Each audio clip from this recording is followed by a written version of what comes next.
आज हम लोग एक और स्टॉक के बारे में बात करेंगे। इसका नाम है इथॉस लिमिटेड।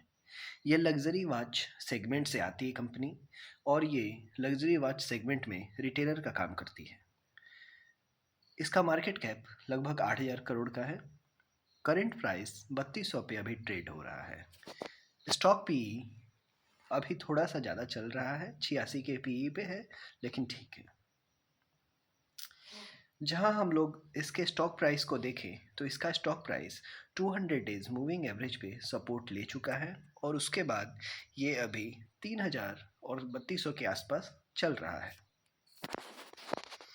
नेक्स्ट हम लोग क्वार्टरली रिजल्ट देखें तो सितंबर 2023 के बाद इसमें शानदार ग्रोथ दिख रही है। दिसंबर 2023 में 26 करोड़, फिर मार्च में थोड़ा सा कम 21, जून में 23 और सितंबर 2024 में 21, जो कि फ्लैट दिख रहा है लास्ट के 3 क्वार्टर्स में।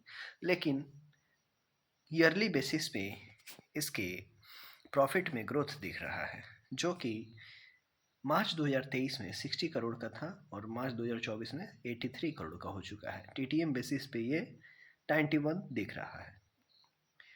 हम लोग नेक्स्ट देखेंगे कंपाउंडेड प्रॉफिट ग्रोथ, जो कि 3 साल का 160% CAGR से हम लोग को दिख रहा है। इसके वजह से स्टॉक प्राइस में ग्रोथ दिख सकती है। तो यहाँ पे हम लोग एक अच्छा स्टॉक प्राइस ग्रोथ एक्सपेक्ट कर सकते हैं।